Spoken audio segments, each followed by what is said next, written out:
जय हिंद, नमस्कार। मैं ओम शर्मा, लंबा सफर से। हम बात करेंगे धनबाद के प्रसिद्ध समाजसेवी जो किसी परिचय के मोहताज नहीं है, जिन्होंने जैविक खेती में एक क्रांति लाई और लोगों को दिखाया कि जैविक खेती कैसे की जाती है। सामाजिक क्षेत्र में भी इन्होंने बढ़ चढ़ कर काम किया। आज कांग्रेस में एक वरिष्ठ पद पर विराजमान है। हम बात करेंगे वरिष्ठ कांग्रेस नेता अशोक सिंह जी से। पिछला जो आपका राजनीतिक कैरियर रहा वो कैसा रहा? देखिए, मैं तो पूरी तरह से बिजनेसमैन रहा हूँ। बचपन से व्यवसाय में रहा। 2015 अक्टूबर से राजनीति में कदम रखा, और वो भी जो होते हैं ना सबसे ग्रास रूट में, जिला परिषद। बिल्कुल, जिला परिषद से आपने अपने राजनीतिक कैरियर की शुरुआत की। गांव को समझे, गांव को जाने, लोगों की समस्या क्या है उसको जाने, और राजनीति में वहीं से हमारी शुरुआत हुई। पहला सीधा हमने चुनाव लड़ा जिला परिषद का अपने क्षेत्र संख्या 13 से। और ये एक ऐसा क्षेत्र है जहाँ हमारे कोई स्वजाति नहीं है वोटर, फिर भी लोगों ने अपना प्यार और समर्थन दिया और मुझे जिताया। और उसके बाद अगर आप देखोगे तो चूंकि मैं गांव से जीत के आया था, तो गांव की भलाई मेरे टॉप प्रायोरिटी में वही था। प्राथमिकता वही था कि गांव कैसे समृद्ध बने, सबल बने, ताकि जो पलायन है, बेरोजगारी है, वो रुके। हमारे यहाँ के लड़के जो जाते हैं गुजरात, तमिलनाडु, मुंबई, अलग अलग क्षेत्र में, यहाँ से झारखंड के लोग आपको मिलेंगे, क्योंकि इसका अनुभव हमें तब हुआ जब लॉकडाउन लगा था, कोविड के समय। जी, उस समय कोविड के समय में आपने बहुत बढ़ चढ़ के काम किया। पानी एक्सप्रेस के नाम से भी आपको जाना जाता है। देखिए, पानी एक्सप्रेस के नाम से लोग इसलिए जानते हैं कि जिस वर्ष मैं चुनाव जीता, 2015 दिसंबर था वो, और 2016 में वाटर क्राइसिस बहुत ज़बरदस्त हुआ था धनबाद में। हाँ, हुआ था। पूरा गांव के जितने कुएं थे और हैंडपंप थे, सारे जवाब दे दिए थे, और शहर में भी स्थिति उतनी ही बदतर हो गई थी। यहाँ तक कि लोगों की शादियां रुक गई थी पानी के कारण। मुझे याद है आज भी कि एक सिंगल कॉलम का छोटा सा न्यूज लगा था किसी अखबार में कि पानी एक्सप्रेस पहुंचा तो शहनाई बजी। उसका ही हेडिंग। जी जी जी, ठीक है ना, सिंगल कॉलम का छोटा न्यूज था। मंझला डी के यहाँ टुंडी के क्षेत्र में पड़ता है, मंझला डी गाँव है, आदिवासी लोगों का गाँव है। तो पानी नहीं होने के कारण उसकी शादी इसलिए रुक रही थी कि जो हलवाई और जो खाना बनाने का था, वो बगैर पानी के खाना कैसे बनता? बिल्कुल, जल के बिना तो कुछ हो ही नहीं सकता। इसीलिए उसकी शादी की डेट फिक्स नहीं हो रही थी। जब हमसे उसने कंफर्मेशन लिया कि क्या आप टुंडी में पानी भेजेंगे, मतलब बिल्कुल भेजेंगे, और जब उसको इंश्योर हो गया तब वो शादी का अपना डेट फिक्स किया। तो इसलिए लोग उस समय पानी एक्सप्रेस के नाम से जानते थे, क्योंकि हमने गांव से लेकर शहर तक तकरीबन 80 लाख लीटर पानी उस साल मुफ्त पानी पिलाया था। बहुत बड़ा काम किया आपने, बहुत बड़ा। और इतना ही नहीं, क्योंकि मैं जिला परिषद सदस्य था, तो जिला परिषद बोर्ड में मैंने बकायदा ये प्रस्ताव लेके गया, और तत्कालीन जो अधिकारी थे उन्होंने अपनी सहमति दी, और सभी सदस्यों को, जो टोटल 29 सदस्य हैं, उसमें सारे सदस्यों को 1 लाख रुपया करके पहली बार झारखंड में जिला परिषद मेंबर को पानी पिलाने के लिए दिया गया। 1 लाख रुपया अनुशंसा करने का अधिकार इनको मिला, इनको फंड मिला तो पानी के। और सिर्फ एक मैं और एक हमारे उपाध्यक्ष जो थी, उन्होंने 2 आदमी ने पैसा नहीं लिया था, बाकी 27 लोगों ने पैसा लिया। पानी तो हम लोगों ने भी पिलाया, लेकिन हम लोग अपने स्तर से पिलाया, लेकिन बाकी 27 लोग हमारे जो सदस्य थे उन्होंने अपने अपने क्षेत्रों में लोगों को पानी कराया। 2024 का चुनाव, लोकसभा चुनाव सामने है, और मुझे लग रहा है कि धनबाद से आपके नाम पर लोगों को एक अपेक्षा जगी है। आपकी इच्छा है ना चुनाव लड़ने की? देखिए, राजनीति में कदम हमने जब रखा है, तो रखने का मेरा उद्देश्य ही है धनबाद की सेवा। ये हमारी जन्म ही है, धनबाद का जन्म है हमारा, केंदुआ में जन्म हुआ था। और बचपन से मैं इन्हीं गलियों में, इन्हीं सड़कों पे, इसी मिट्टी में पला बड़ा हूँ। और धनबाद के साथ मेरा एक जो लगाव है ना, सेंटिमेंटल लगाव है कि दुनिया जिस प्रकार से तरक्की कर रही है, तो मेरा धनबाद उस हिसाब से हम देखते हैं तो धनबाद की तरक्की नहीं है। बिल्कुल, धनबाद अपना कहीं ना कहीं पीछे छूट गया है। कुछ मॉल बन जाना जी, कुछ मॉल बन जाना कोई शहर के तरक्की का पैमाना नहीं हो सकता, ठीक है ना। यहाँ हमारे शहर में 2-3 मॉल बन गए हैं, तो इसका मतलब हम नहीं मान लें कि हम मेट्रो के बराबर खड़े हो गए। आज भी हम बहुत पीछे हैं, जबकि धनबाद ऐसी जगह है जिसकी कनेक्टिविटी आप बाई एयर देख लें, बाई रेल देख लें, बाई वाटर देख लें, तो धनबाद हर तरफ से सक्षम है अपने को एक विकसित शहर के रूप में ले जाने में सक्षम है। वही कलकत्ता में पोर्ट है, आप यहाँ से कहीं भी माल बाहर जाते से कोयला हमारे पास है, जिससे कि हम यहाँ पे उसके मुताबिक इंडस्ट्री लगा सकते हैं। हमारे यहाँ लेबर सस्ता है, हम यहाँ IT पार्क डेवलप कर सकते हैं, क्योंकि हमारे यहाँ इंजीनियरिंग कॉलेज, IIT सिंदरी है, IIT सब है। तो हमारे यहाँ से लड़के प्रोड्यूस हो रहे हैं, इंजीनियर बन रहे हैं, और वो काम करने के लिए विदेश और देश के अलग अलग हिस्सों में जा रहे हैं। अगर धनबाद में उनको काम करने का अवसर मिले, अगर हम यहाँ IT हब बनाए, IT सेक्टर में लोगों को लाए, IT क्या होता है, बैक एंड पे काम होता है। जहाँ भी देख लीजिए, गुड़गांव हो या बेंगलोर, बड़े बड़े IT चाहे TCS हो या इस तरह की जो भी कंपनियाँ हैं, वो तो बैक एंड से काम करती है, वो कहीं भी रह करके काम कर सकती है। और धनबाद में चूँकि लेबर सस्ता है, यहाँ पे रहन सहन, मुंबई में जिस लड़के को अगर 60,000 रुपये सैलरी मिलता है, अगर आज आप देख लीजिए तो IIT वगैरह के जो लड़के कैंपस से सिलेक्शन करके जाते हैं, तो 6 लाख 7 लाख रुपए के पैकेज पे उनको कंपनी उठाती है। यही अभी एवरेज है, किसी को 50 लाख मिल जाए अलग बात है, बट एवरेज जो है वो 6 से 7 लाख, मतलब 50-60 हज़ार रुपये माहवारी। अगर उस लड़के की पोस्टिंग आप बेंगलोर में कर दो, उस लड़के की पोस्टिंग आप मुंबई में कर दो, तो मुंबई और बेंगलोर में रहने का जो खर्च है, तो 60,000 रुपया उसको रहने और खाने में ही खर्च हो जाता है, उसके पल्ले कुछ भी नहीं आता है, बचता है। लेकिन अगर उसी लड़के को धनबाद में मिले और वही 60,000 मिलेगा, तो उसके लिए वो यहाँ 20,000 में रह लेगा, खा लेगा, और 40,000 रुपया उसको बच जाएगा। तो यहाँ दोनों के लिए विन विन सिचुएशन है।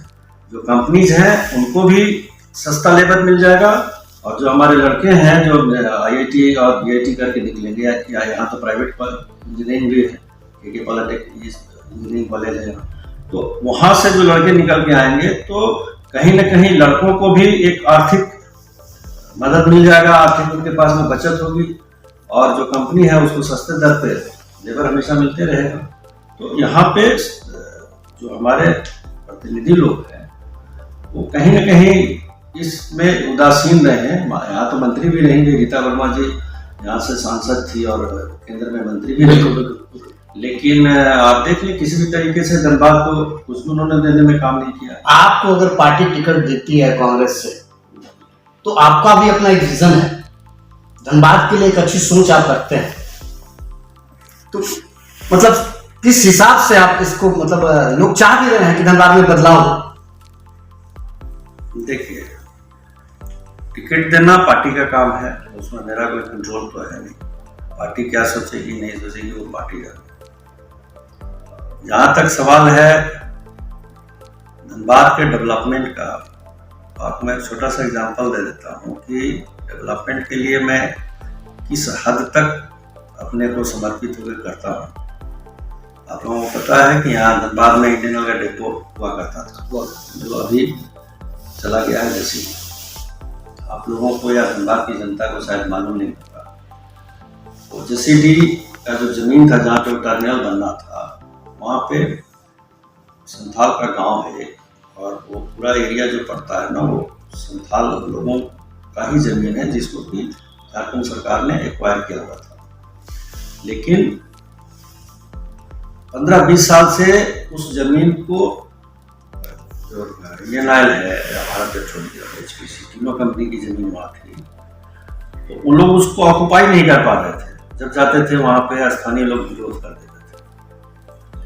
तो मुझे उन लोगों ने अप्रोच किया, निराल के पदाधिकारियों ने मुझे अप्रोच किया कि उस जमीन को जैसे भी हो हासिल करके और उस पर टर्मिनल का निर्माण कराने में मदद के लिए। हाँ, विश्वास नहीं होगा, मैं 3 महीना 90 डेज घर छोड़ के जसीडी देवघर में था और इस प्रतिज्ञा के साथ गया था। हालांकि लोग हंसते हैं कि जब तक टर्मिनल का निर्माण शुरू नहीं कराऊंगा मैं घर वापस नहीं आऊंगा, ठीक है ना। ये प्रतिज्ञा मैंने लिया था।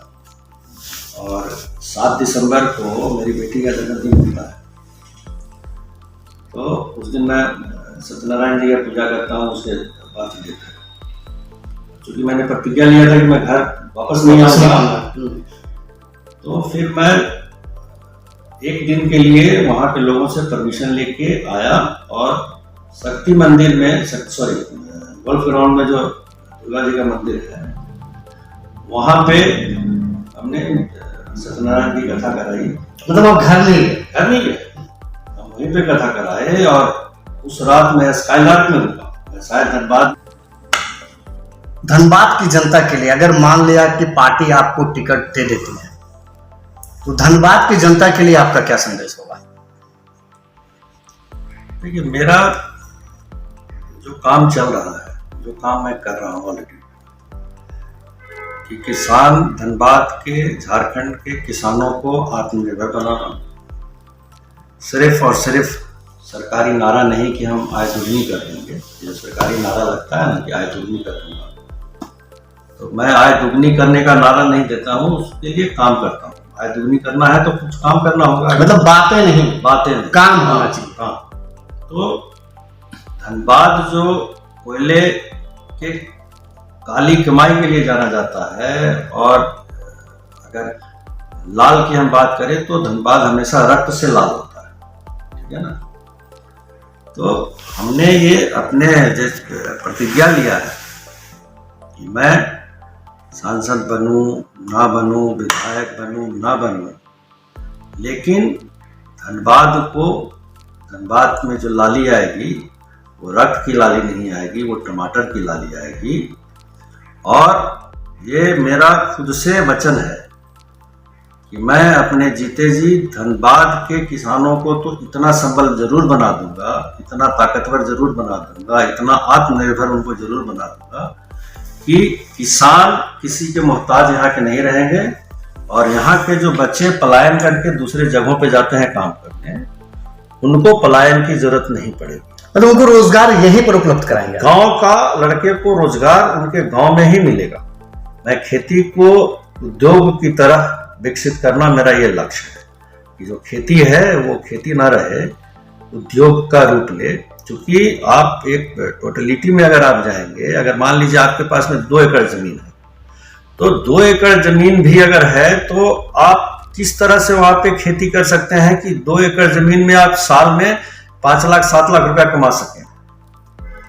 एक लड़का जो नौकरी करने जाता है दूसरे शहर में, वो वहां जाके 5 लाख 7 लाख कमाएगा, और अगर वो घर में बैठ करके खेती करके वहां से अगर 5-7 लाख कमाता है तो अब क्यों जाएगा बाहर? बिल्कुल, वो अपने गांव, अगर अपने घर में उसको इतना मिला तो बाहर क्यों जाएगा? यस, वो अपने घर और परिवार में रहेगा और खेती करके ही वो अपनी आर्थिक ताकत बढ़ाए। मतलब पलायन पर आपका फोकस है कि पलायन हम किसी हिसाब से नहीं होने देंगे।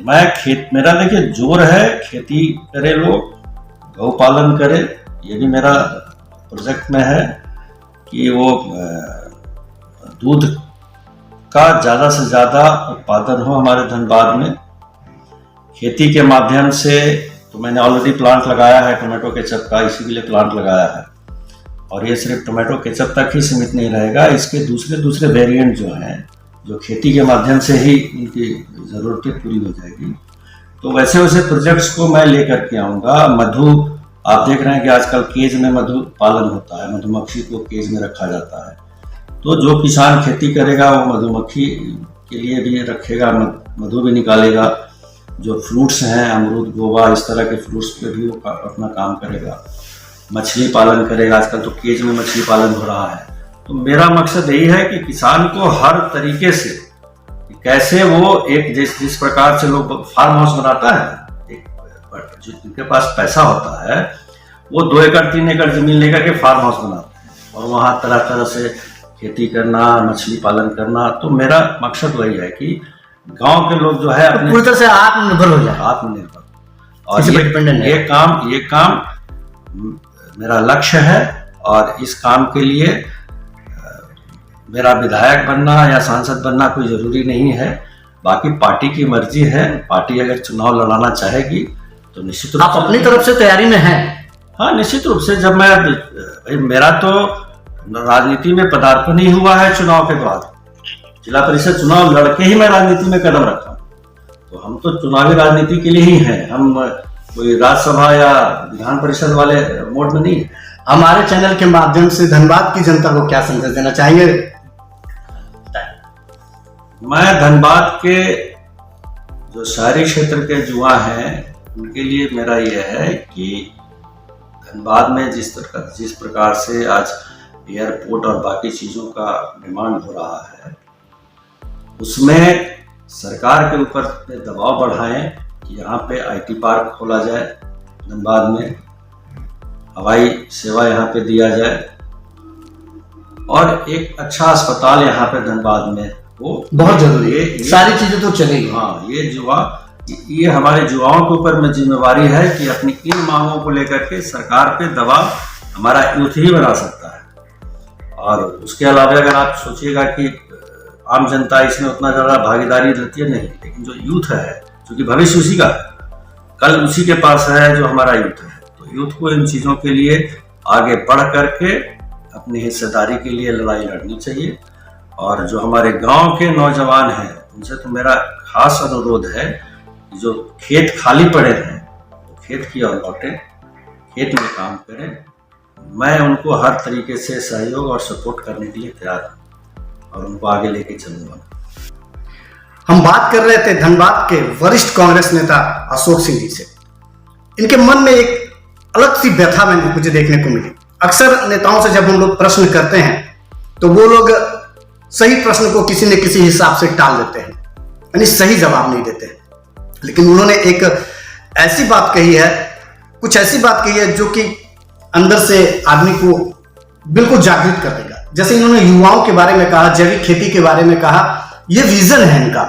अगर धनबाद की जनता आने वाले समय में इन्हें मौका देती है और पार्टी की तरफ से इन्हें कांग्रेस का टिकट मिलता है और जनता इन्हें जिताती, तो निश्चित रूप से ये तो चीज नजर आ रहा है कि इनमें एक विजन है, एक सोच है कि हमको धनबाद हमारा पीछे चला गया, काफी पीछे चला गया। इसकी व्यथा इन्हें भी है, हम लोगों को भी है। तो उन्हीं सही बातों के साथ आप सभी स्वस्थ रहें, सुरक्षित रहें। मैं ओम शर्मा, लंबा सफर से। जय हिंद, नमस्कार।